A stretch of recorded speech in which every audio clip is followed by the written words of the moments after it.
وصحبه أجمعين.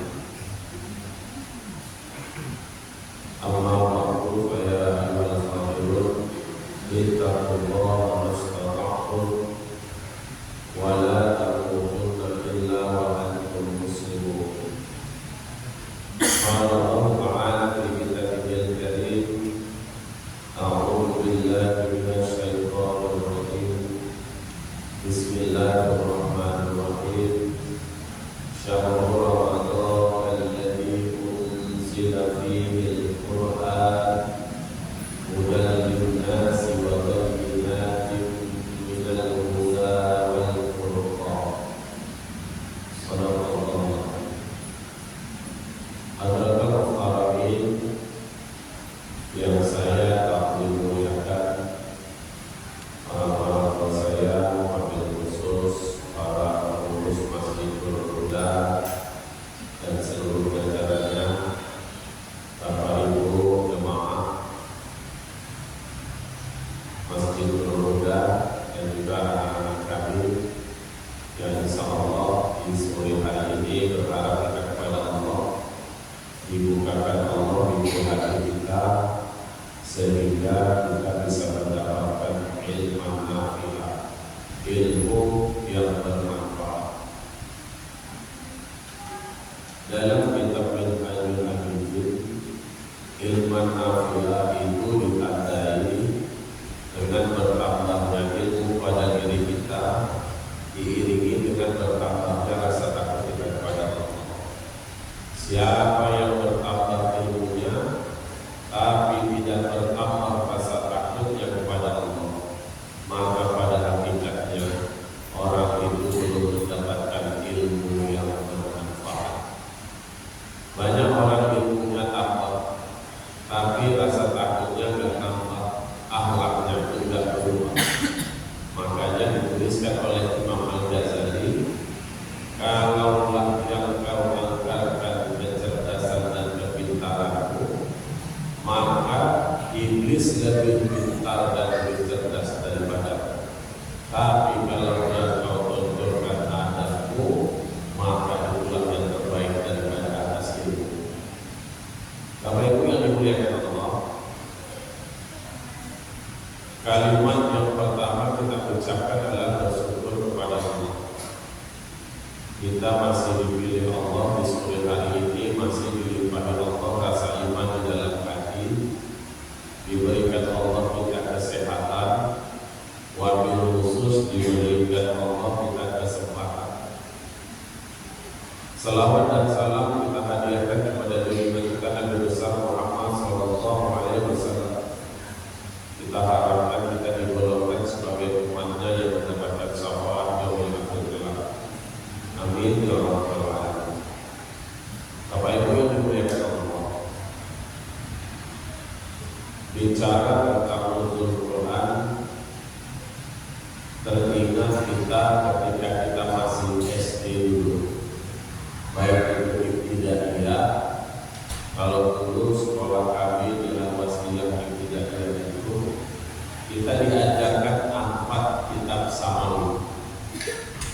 4 kitab samawi yang diturunkan Allah kepada kita. Yang pertama adalah Taurat. Taurat itu diturunkan kepada Nabi siapa? Kepada Nabi Musa atau Nabi Daud? Nabi Musa. Diturunkan Allah Taurat kepada Nabi Musa.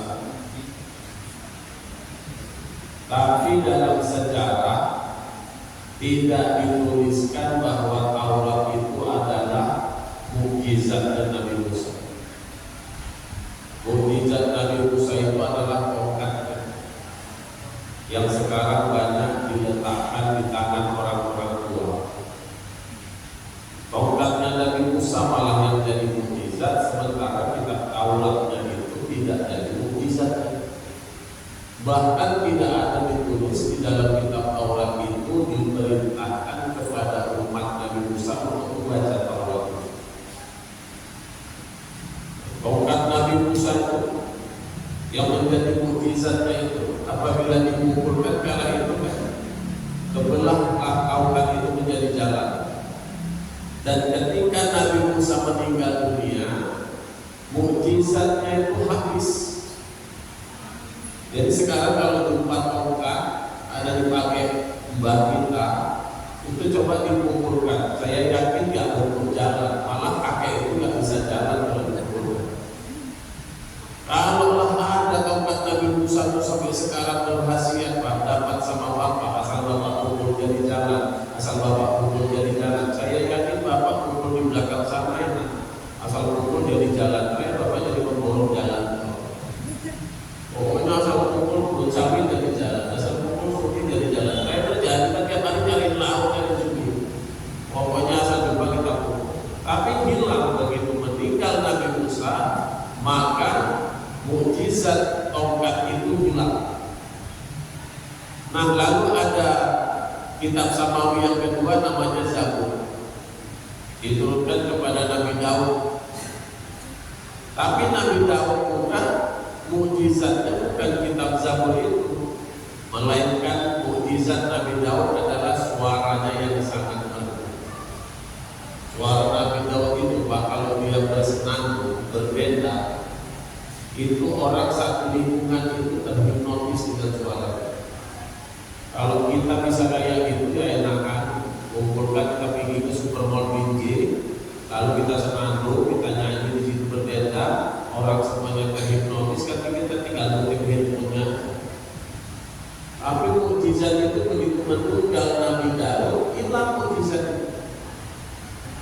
Nah sekarang yang dimiliki para kori, para qori'ah, para penyanyi-penyanyi itu hanya 0,00% daripada keindahan suara Nabi Daud. Yang punya yang ada sama Dewi Persik, yang ada sama Ayu Ting Ting, itu 0,00%. Itu pun kita kadang-kadang kalau dengarkan dia berdendangan itu anjur kita. Apalagi kalau Nabi Daud. Nah lalu ada kitab Samawi yang ketiga, namanya adalah Injil. Injil ini diturunkan kepada Nabi Isa, tapi dalam sejarah tidak pernah ditulis kalau Injil itu adalah mukjizatnya Nabi Isa.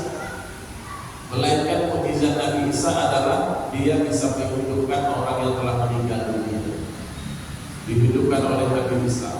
Salah satunya yang dihidupkannya adalah Sam bin Nuh, anaknya Nabi Nuh yang bernama Sam.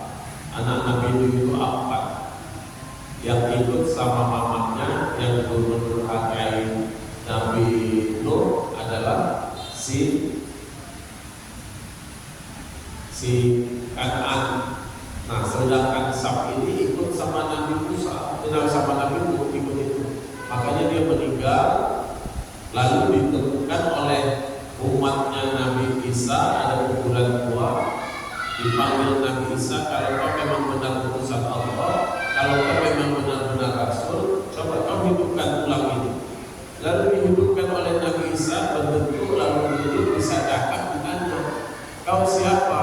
Aku adalah Sam bin Nuh, aku adalah Sam anaknya Nabi Nuh. Nah, tapi begitu Nabi Isa diangkat, mukjizat itu hilang. Lalu kitab Samawi yang keempat adalah Al-Quran. Al-Quran diturunkan kepada Nabi Muhammad SAW sekaligus menjadi mukjizatnya Rasulullah. Kelebihan Al-Quran ini Bapak Ibu, begitu Rasulullah wafat, mukjizatnya itu tidak hilang. Sampai kepada kita, mukjizatnya itu tetap berpengaruh Al-Quran itu. Makanya Al-Quran itu tetap berpengaruh, tetap berkhasiat. Makanya ada orang-orang yang lazim baca Quran, orangnya itu khasiat. Rasulullah itu Pak, karena tubuhnya itu adalah Quran yang berjalan, tubuhnya itu adalah akhlaknya Al-Quran, sehingga Rasulullah itu semuanya berkhasiat. Ketika Rasulullah hijrah Rasulullah itu dikejar-kejar oleh kaum kafir Quraisy, lalu bersembunyi di dalam gua Sur. Ini Pak Alek nggak tahu ya, naik mana gua Sur Pak? Gua Sur dan baru naik juga ya. Nah, 2 sur saya nggak sanggup naik 2 sur karena pas kurang fit, memang lebih tinggi Jabal Sur daripada Jabal Nur. Jadi kalau bapak pernah naik Barus, nah kalau Jabal Sur itu 2 kalinya Barus tinggi. Ya seneng lah, seneng. Ketika di situ Rasulullah itu lelah, lalu Rasulullah istirahat. Nah, Sayyidina Abu Bakar dilihatnya banyak lubang-lubang dan diperkirakannya itu lubang ular atau kalajengking, ditutupnya semua, tapi ada satu yang nggak ditutup, yang habis kain itu lalu ditutupnya pakai kaki. Lalu ketika ditutup pakai kaki itu, si pemilik lubang itu marah karena ada riwayat dia mau melihat wajah Rasulullah tapi dihalangi oleh kakinya Abu Bakar, lalu dipatutnya kaki Abu Bakar itu. Sebagian mengatakan ular, sebagian mengatakan kalajengking. Kita tidak bahas ular sama kalajengkingnya ya, kita bahas di patutnya. Nah, ketika di patut itu menetes air matanya Sayyidina Abu Bakar. Kata Rasulullah, langsung kena di bibir Rasulullah, Abu Bakar, kamu kenapa menangis? Apa kau menyesal denganku? Tidak, wahai Rasulullah. Apa kau menyesal meninggalkan Mekah? Tidak, ya Rasulullah. Apa kau takut? Tidak, ya Rasulullah. Jadi kalau menangis, aku itu kalajengking ya Rasulullah. Sama Rasulullah langsung diambil kaki itu, ditepis kalajengkingnya, diludahi oleh Rasulullah, hilang denyutnya, hilang bengkaknya, lalu waras tanpa bekas. Rasulullah itu akhlaknya Quran. Di dalam lisan Rasulullah itu tidak ada selain kalimat Quran, wahyuha, sehingga apa yang membuat Rasulullah berhasil, ludahnya Rasulullah aja pun berhasil. Coba nanti tes kita Pak, kalau ada kawan yang begitu ngajak beli gitu, nah laki-laki kita ludahi. Saya kalau dari kakinya yang kita beli, saya yakin kalau setengah jam aja langsung masuk binakasi, karena makin infeksi begitu kita ludahi, karena kita nggak berhasil. Dan ada juga orang-orang tua kita yang kalimat Allah itu tidak pernah rekam dari mulutnya, Quran itu tidak rekam dari mulutnya, sehingga mulutnya itu berkhasiat. Quran kalau dibaca dia berkhasiat, kan ada wanita dibawakan anak kecil yang nangis, minta tolong dalam hidupnya anakku udah 3 malam kok nangis saja. Mulai jam berapa nangis? Mulai jam 11 sampai jam berapa nangisnya? Sampai azan subuh. Aku bukan gak ikhlas ngurusin anakku ini, tapi kalau tiap malam kayak gini aku gak sanggup. Udah tolong dibantu Pak, sini bawa sini tangan anakku dari tangan kanannya, celupkan dari manisnya dalam air, dibacakan ayat itu Fatihah. Nanti setelah saya baca Fatihah kata Pak Ibu, ketika aku baca Bismillahirrahmanirrahim, Sifa'ala, kau sambung nama anakku ya. Ketika itu selesai, air ini kau bawa pulang. Nanti kau minumkan sama anakku berapa sanggup dia minum. Sisanya kau sapukan di wajah sampai kakinya. Lalu sisanya bersihkan di kamarmu. Setengah jam Pak dalam berdoa. Assalamualaikum warahmatullahi wabarakatuh. Alhamdulillah, wah anakku udah tenang, udah dingin, udah mau tidur, berkhasiat. Tapi kalau kita yang nggak modelnya Quran itu ya jarang lewat mulut kita, kalimat Allah jarang lewat mulut kita. Dosa yang ikutan jambil, bukan malah sembuh, malah biru ada ikutan. Kadang-kadang kita yang kumpul amalan, tapi yang ikutan. Nah, Nabi Rasulullah dititipkan wahyu yang pertama, Iqra, di bukit Sur, di bukit Jabal Nur. Lalu itu dijadikan mukjizatnya Rasulullah. Al-Quran itu mukjizatnya sampai sekarang yang bisa kita nikmati. Cuma sayangnya kita ini mukjizat ini sudah berpandangan itu kalau mukjizat ceritanya itu mesti yang hebat. Kalau nggak hebat rasanya nggak mukjizat. Makanya lebih terkenal itu mukjizat itu ketika Nabi Musa melaut itu. Nah, padahal Al-Quran ini mukjizat yang sangat indah. Yang diobatinya bukan hanya batu bisa dipecah, yang diobatinya bukan laut bisa terbelah, tapi kerasnya hati bisa lembut dan Al-Quran. Umar bin Khattab itu malam itu datangin adiknya itu sebenarnya mau buat jahat, dia mau marah sama adiknya yang ikut Rasulullah. Tapi apa yang terjadi? Begitu didengarnya kalimat adiknya membaca Al-Quran, hati si singa padang pasir ini lembut Pak dengan Al-Quran. Sekelas Umar bin Khattab dengar Quran lembut. Laisoni kita mau biji dengan Quran gak lembut. Kan lebih marah kita ketimbang hati ini Umar bin Khattab. Karena Umar bin Khattab itu keras, hebat, tapi dengar Quran lembut. Kita dengar Quran gak lembut. Nah makanya Quran ini ketika engkau dekat dengannya, maka dia membawa mujizat bagimu. Tapi kita jangan harapkan mujizatnya itu terus hebat, bisa merubah hati kita taat kepada Allah aja tidak cukup. Bisa merubah hati kita lembut aja tidak cukup. Nah Bapak Ibu yang dimuliakan Allah, ada amalan-amalan yang di bulan Ramadan itu, salah satunya ketika Al-Quran itu diturunkan adalah Lailatul Qadar. Sehingga bulan Ramadan itu dikatakan mulia karena pada bulan itu ada Lailatul Qadar. Rasulullah Muhammad SAW itu dimuliakan Allah karena diturunkan Al-Quran padanya. Jibril itu dimuliakan Allah karena Jibril yang bawa Al-Quran. Malam itu dimuliakan Allah karena malam itu turunnya Al-Quran.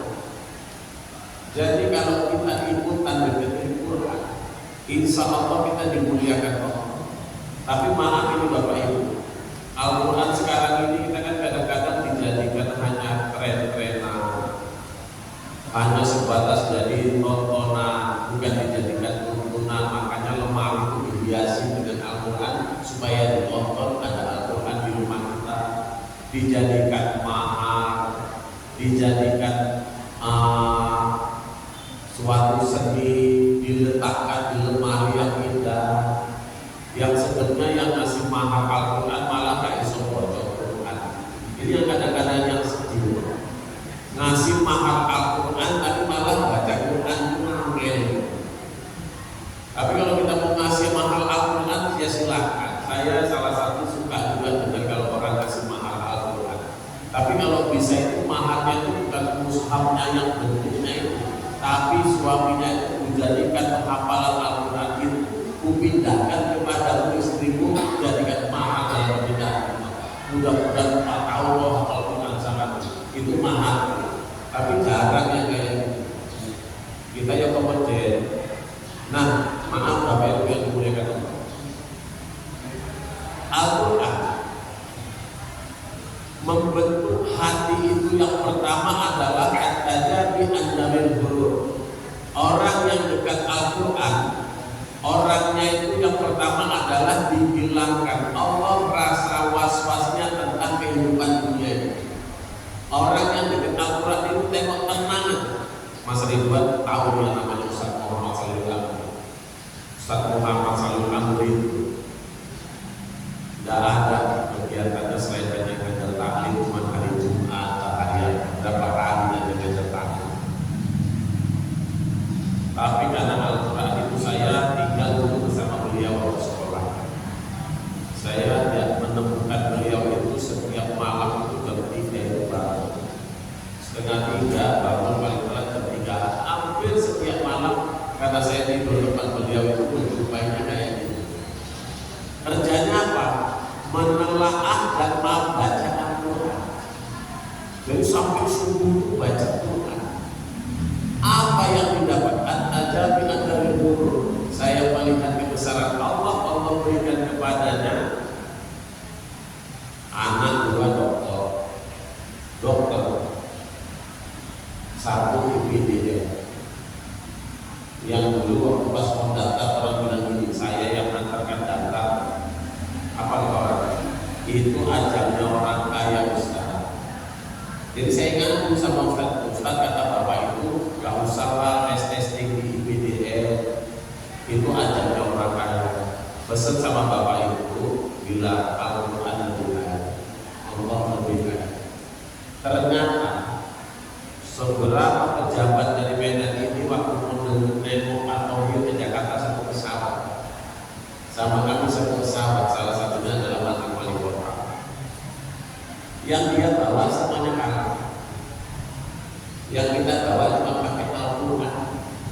Lulus seharusnya 12 porsi dari Sumatera Utara. Entah kenapa jadi ditambah satu porsi jadi 13.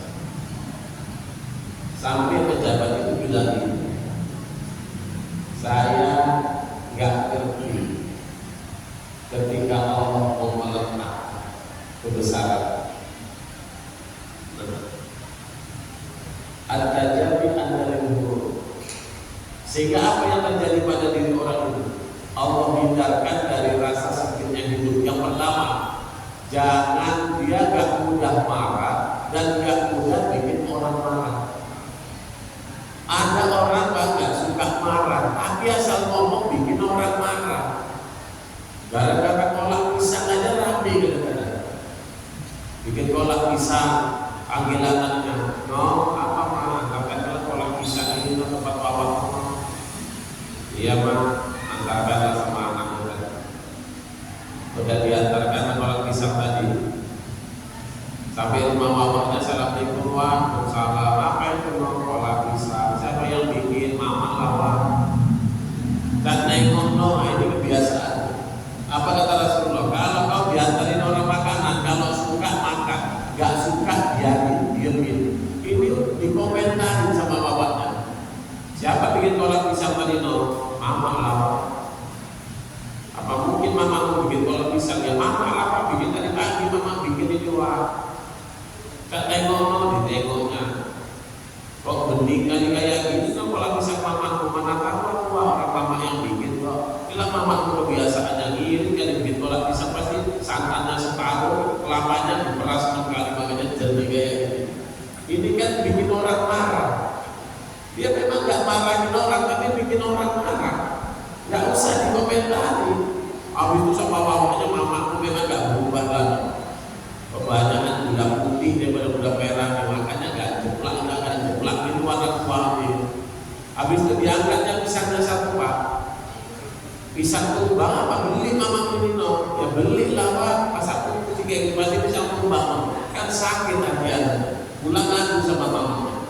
No, habis ngantar kolak pisang tadi buka kok kayak gitu no. Wah, angkat tangan. Apa dibilang bapak? Dihina-hinanya kolak mama. Dibilang bapak kebanyakan kelapanya kebanyakan. Ini banyak gula putih daripada gula merah. Kelapanya separuh diperas 6 kali, makanya jadi kayak gitu cair. Yang lebih sakit mati. Bilang bapak pisang tumbang pulang. Padahal mama beli kepada tadi Allah. Nggak nyangka dong mawak itu kayak gitu sekarang. Dulu mawak itu bagus sekali dong. Karena mawak suka kolak pisang, mama kasih kolak pisang. Gak tahu mama kalau jadi kayak gitu. Padahal mawak dulu bagus sekali. Tapi semenjak nikah sama Mang Dili udah jadi kayak gitu. Karena Dili bikin masuk gara-gara kolak pisang. Ini kan gak marah tapi bikin orang marah. Nah, akhlak Quran itu Rasulullah itu yang gak suka marah dan gak suka bikin orang marah. Rasulullah, Pak Abu Jahal itu kejahatan Rasulullah. Dipanggil Rasulullah nenek-nenek. Nenek-nenek itu menjadikan Rasulullah sniper. Penembak jitu pakai cocotnya itu dari Rasulullah. Senjatanya dia cangkemnya itu cocotnya itu ditaruh di atas nenek itu, pokoknya siap subuh cuma siap-siap meludahi Rasulullah. Dan ludah nenek ini alhamdulillah jatuh. Saking jitunya itu gak pernah gak kena bibir Rasul. Perlu juga kita belajar sama nenek itu kayak jalan. Lalu sama Rasulullah itu diludahi, sama nenek itu diludahi Rasulullah diludahi macam-macam. Reaksinya senyum. Padahal kala itu Jibril datang. Malaikat ketika peristiwa di Taif, malaikat Jabal itu udah janji sama Rasulullah. Ya Rasulullah, Siapa yang membuat pelipismu berdarah, akan kuangkat Jabal Uhud itu kutimpahkan kepada mereka. Kata Rasulullah, jangan wahai malaikat.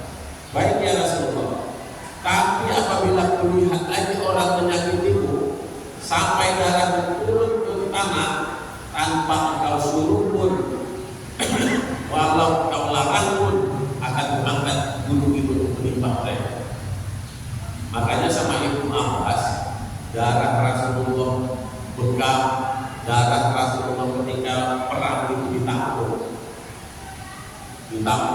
Kata Rasulullah, Ibnu Abbas simpan di darahnya, jangan sampai jatuh netes tanah. Nanti malaikat ini salah paham, pikirnya orang yang jahatin aku. Ini kau simpan di tempat yang orang gak bisa melihatnya. Sama Ibnu Abbas bingung, Ibnu Abbas mau simpan di mana? Karena diciumnya darah itu sangat wangi. Sama Ibnu Abbas dibingung darah Rasulullah. Karena takut tumpah dari tanah. Nah, lewat nenek itu menudai Rasulullah, kata Jibril, kemana ya Rasulullah? Telepon malaikat Jabal dan dilimpahkan aja nenek itu. Jangan, kata Rasulullah, jangan. Sampai berapa hari Rasulullah diludahi, pas terakhirnya itu Rasulullah gak diludahi subuh itu. Lalu Rasulullah nyari ini kok gak diludahi, kok gak ada gak diludahi. Sampai ke masjid sholat subuh nanya, kok Rasulullah ada gelisah ya Rasulullah? Aku nyari apa? Nyari yang biasa diludahi aku, hari ini kok gak ada. Oh, aku tahu yang nenek-nenek itu dia lagi sakit ya Rasulullah. Oh, sakit ya, iya. Rasulullah langsung pulang buru-buru, diperintahkannya Aisyah membikinkan bubur. Nah, yang menudai ini mah dibawain bubur. Kalau kita lagi menudai orang kayak gitu, rasa yang menudai kita gak itu bawain bubur. Kalau itu bawain bubur pun saya yakin campur sianida sih kayak mereka. Tapi hati Rasulullah yang akhlak Quran itu menenteramkan hatinya, di apain aja Rasulullah itu tenang. Nah, makanya usah-usahnya orang-orang yang tahfiz Quran, anak-anak tahfiz Quran, tenang, lebih tenang juga gayanya ketimbang pesantren yang tahfiz Quran. Ya, aku kan ini pesantren itu juga tak lo cincin gak kalau kamu pesantren kawan itu juga ada, tapi yang rumah-rumah tahfiz, saya berkunjung ke rumahnya Bapak Ustaz Saleh Daulay, dia punya rumah tahfiz. Saya perhatikan, ya Allah, kok bisa kayak ini anak-anak tahfiz. Kenapa? Karena memang kalimat Quran ini membentuk jiwa. Nah, lalu yang kedua, Al-Quran itu menghilangkan rasa berkeluh kesah. Orang yang lazim membaca Al-Quran, orang yang mengamalkan isi Al-Quran, orang yang Al-Quran dijadikannya apaan hidupnya, dia gak akan mudah suntuk. Makanya orang yang jarang baca Quran itu gersang hati itu, suntuk itu gampang banget. Makanya penyakit paling mudah nular itu suntuk. Ibu cobalah suntuk, dekatinlah orang suntuk, kalau kayak ibu suntuk juga di sebelah. Ini penyakit paling mudah nular itu suntuk, berkeluh kesah. Apa ujung-ujungnya, kata Imam Al-Ghazali?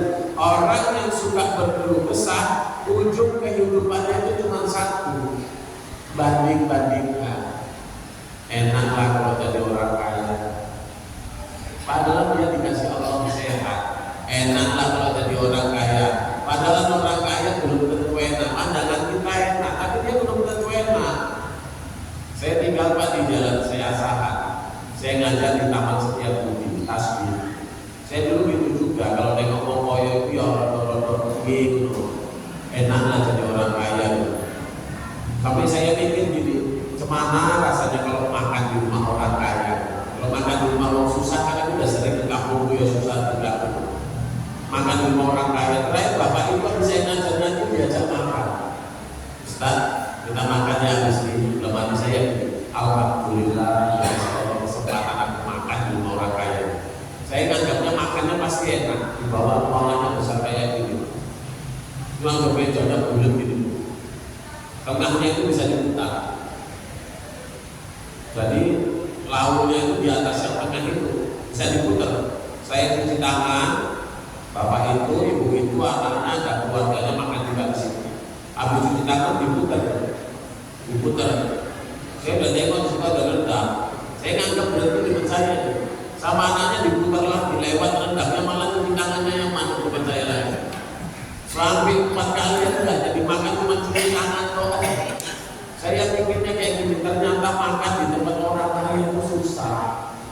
Enakan makan di rumah orang susah itu senang gitu kan? Karena mejanya nggak bisa diputar. Coba putar kalau nggak kaki mejanya patah. Nah ini kan anggapan kita. Orang yang dekat sama Al-Quran, dijadikannya Al-Quran itu modal petunjuk bagi kehidupannya. Dia nggak gampang berkeluh kesah, banding-bandingkan, bahagia di hati. Belum tentu Pak, orang yang istrinya cantik hatinya bahagia, suaminya bahagia, belum tentu. Orang yang istrinya cantik belum tentu suaminya bahagia. Apalagi yang istrinya jelek, yang cantik aja belum tentu bahagia. Apalagi si elek yang jelas menderita. Artinya ketika Allah kasih kebahagiaan di hati, mau kayak manapun kondisi, kita senang. Makanya deketin Quran, maka usul Quran setiap tahun itu ngajarin kita supaya balik sama Quran. Jangan jauh-jauh sama Quran. Orang kalau jauh sama Quran, hatinya itu tadi berkeluh kesah, gak tenang, banding-bandingkan, ngomong pun bikin orang marah. Deketin Quran. Kalau udah deket sama Quran enak. Makanya orang yang dekat sama Quran, tengok, tenang, enak hidupnya. Kita perhatikan Pak, orang yang dekat sama Quran, minimal dia itu gak merusuh. Jadi kadang-kadang yang merusuh, Rasulullah yang gak merusuh, sahabat gak merusuh, kita kadang-kadang merusuh. Kenapa? Karena dia tidak jadi irsalul qauli. Orang yang dekat Quran, orang yang rajin baca Quran, orang yang jadikannya Al-Quran itu salah satu petunjuk hidupnya, irsadul qalbi. Hatinya itu diberikan Allah ketenangan, irsad, petunjuk hati, tenang. Makanya kita yang jauh dari Quran, anak-anak kalau bisa dekat sama Quran. Kita bapak ibu jangan malu kita belajar Quran. Kalau kita malu baca Quran, takutnya ditokoin menantu, nanti kita pun nggak tahu kalau Quran atau enggak. Saya pernah ngomong, tapi orang yang dengar itu nggak tahu kalau itu Quran atau enggak Quran. Fakul lama bakoratan, fakul baru bagilan. Ini kalau kita nggak bahasa orang pikir bahasa Arab, padahal itu bahasa Indonesia. Fakul lama bakoratan, fakul baru bagilan. Makanya kalau kita nggak jalan baca Quran, ditokoin orang kita memenangi Quran kita nggak tahu. Saya punya tetangga dari kisah, tapi kisah itu memang dari mulut ke mulut. Saya itu nggak jumpa orangnya. Cuman ada pernah mertua itu ditokoin menantu. Dia ingin punya menantu yang pandai baca Quran, tapi bapak itu nggak pernah mau belajar Quran. Karena anak muda itu kan kadang-kadang akalnya tinggi. Dia diumumkan pula sama bapak itu, siapa yang pandai baca Quran nikahkan sama anakku gratis, gak usah pakai anteran. Lo anakku gak sih gak duit, lo anaknya aku lo masing-masing setel. Terus ngomong gini, aku pandai baca Quran. Bapak itu ngomong, betul bapak pandai baca Quran, betul Pak. Kalau gitu suruh orang tuaku datang, lamaran aku gak usah bawa apa-apa, aku nikahkan asal kau pandai baca Quran. Aku ingin punya menantu pandai baca Quran. Yo nikah, yo selamat anak muda ini nikah tanpa biaya. Itu mertua yang seneng kalau punya mantu bisa baca Quran. 3 bulan nikah arisan. Orang yang diundang gak datang. Mertuanya ingat. Jadi menantu kan pandai baca Quran. Kalau gak menantu kuat kan disuruh baca. Panggil menantunya. No, apa Pak? Gak tahu sini dulu no. Ya Pak. No hari ini kan kita arisan. Orinya gak datang. katanya sakit mendadak. Kawan saya baca Qurannya, masa aku sebab tapi katanya kau mandi baca Quran, aku semalam mau nikah sama anakku. Kalau enggak kau ganggu dalam, nggak usah jadi sama anak. Udah Pak, nggak apa-apa Pak, biar dia baca Quran. Betul loh, ya. Orang tuanya semuanya Pak. Duduk di situ ustadznya datang. Acara kedua baca Quran. Mertuanya nanya gini, no, mau pakai Quran no? Nggak usah Pak, aku udah hafal. Apa nggak senang mertuanya punya menantu hafal Quran. Terus baca menantunya. Alhamdulillah, mertuanya sebelum terus mertuanya ngomong sama Ustaz, Ustaz ini menantu saya Ustaz. Ustaznya ngomong itu, iya Pak. Bismillahirrahmanirrahim. Orang memang menantunya ini nggak ngerti Quran, cuma kali mertuanya bilang bisa baca Quran. Terakhir di karatnya Pak.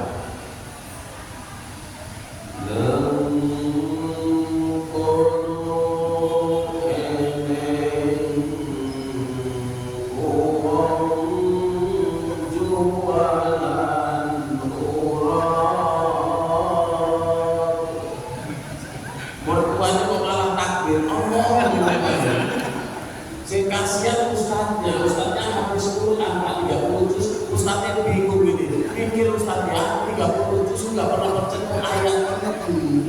Ayat ini saja nabi sama menantunya disambung.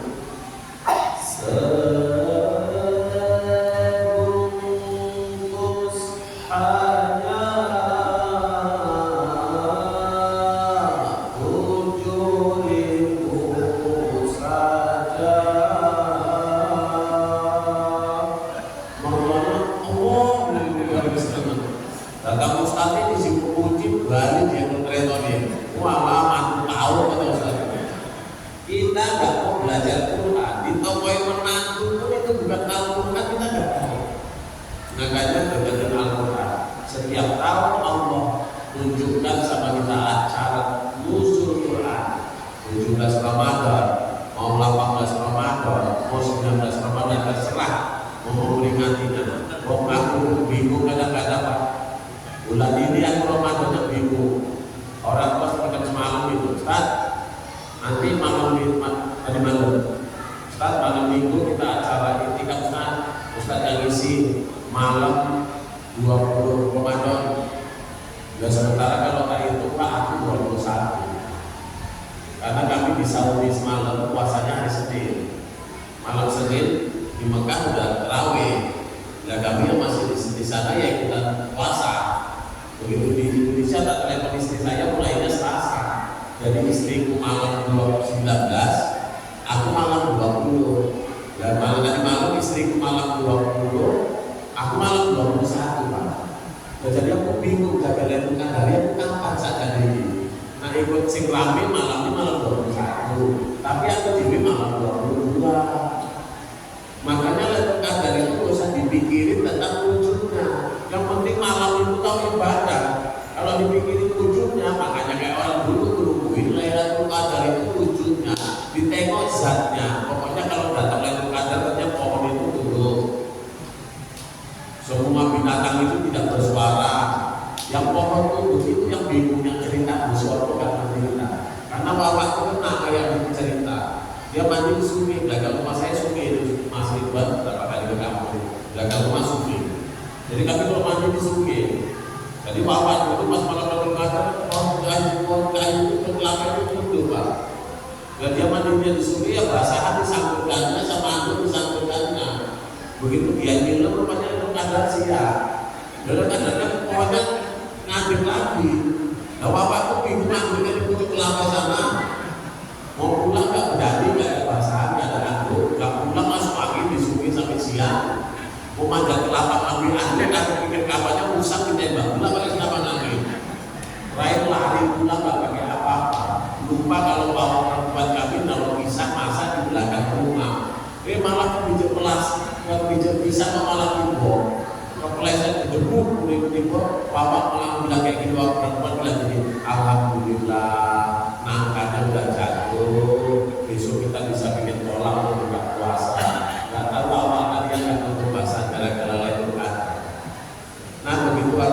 pesantren, tak baca Lailatul Qadar itu nggak kayak gitu. Tapi saya nggak salahkan. Yang orang bilang air beku itu nggak saya salahkan. Walaupun ada kawan-kawan pulang dari Mesir bilang dulu, yang pulang dari Mesir bilang, Bang, kita di bawah poin sama orang tua dulu. Dibilangnya Lailatul Qadar itu pokoknya tumbang, pokoknya turun. Kalau Lailatul Qadar itu air beku, saya tengok aja dulu. Jangan kau salahkan orang dulu. Orang dulu Pak, kampung saya itu dekat laut. Kerjaan kami ke laut. Di tengah laut itu kalau malam Lailatul Qadar dia mau nengok pohonnya itu bang di mana? Allah menunjukkan kebesarannya dengan cara Allah. Dibikin Allah laut itu betul. Supaya orang yang di laut tahu kalau itu sedang Lailatul Qadar. Saya bilang jangan kecilkan orang-orang tua dulu. Bisa jadi itu sorry. Karena Allah menunjukkan cara kebesaran Allah. Saya makanya kalau ada orang cerita kayak gitu saya takut. Walaupun hadisnya nggak kayak gitu, kita tetap hormati pendapat orang-orang ibadah itu. Bisa jadi orang tua dulu dia memang betul dia alami. Kenapa? Allah menunjukkan sama dia tentang kebesaran Lailatul Qadar. Nah, Bapak Ibu yang dimuliakan Allah, kita hari ini memperingati nuzul Quran. Tapi intinya bukan hanya memperingatinya yang kita besar-besarkan, tapi kita berdoa kepada Allah. Jadikanlah jiwa kita, jadikanlah diri kita, anak keturunan kita, orang-orang yang cinta akan Al-Quran, orang-orang yang suka akan membaca Al-Quran, orang-orang yang suka menghafal Al-Quran.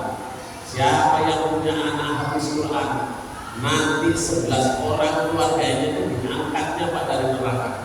11 orang ditanggunnya dari neraka. Makanya kalau kita punya keponakan hafiz Quran, kamu agak baca sedikit nggak apa-apa. Tapi kalau masuk neraka kita jemput sama dia. Tapi itu betul-betul kita pilih yang 11 apa yang 13. Kalau kita pilih yang 13 jangan menipu, nanti nggak bisa diturup dia. Nanti masuk neraka kan kita teriak, ya paling itu sepede. Sekarang kalau dimana paling atau terus jangan tipu dunia yang masuk neraka ini naik 11 kita. Dan orang tua yang anaknya bisa menghafal Al-Quran dan cerita 30 juz, tapi ada yang menghafal Al-Quran bahkan diceritakan dalam hadis yang sahih. Siapa yang rajin membaca surah Al-Baqarah dan surah Ali Imran, maka dua surat ini akan membela dia nanti di padang mahsyar. Dua surat ini akan membela dia nanti dalam kubur. Apa kata surat itu? Kalau dia kau siksa juga wahai malaikat, aku ini adalah Al-Quran. Aku surah Al-Quran yang dia baca, dia simpan di dalam hatinya. Kalau aku gak ngagum sama dia, kau keluarkan aku dari Al-Quran. Malaikat yang senang banget menyiksa orang yang suka baca Quran. Nah, baik Bapak Ibu, mudah-mudahan dari peristiwa nuzul Quran ini kita menjadi manusia-manusia yang cinta Al-Quran, manusia-manusia yang punya akhlak Al-Quran, manusia-manusia yang tidak malas membaca Al-Quran. Jangan pernah apa kata hadis berkata begini, siapa yang membaca Al-Quran setiap hari 50 ayat, maka dia dikelompokkan orang yang tidak lalai kepada Allah. Siapa yang membaca Al-Quran setiap hari 100 ayat, maka dikatakan dia orang yang takwa kepada Allah. Siapa yang membaca Al-Quran setiap hari itu 1 juz, sibuk dia dengan Al-Quran itu, maka Allah yang mengatur hidupnya. Allah yang mengatur hidupnya. Mudah-mudahan berkah. Terima kasih atas segala perhatian. Mohon maaf atas segala kekurangan. Kita siap-siap untuk berbuka puasa. Dan ada di sini anak-anak kita yang berbuka, mungkin ada acara berikutnya.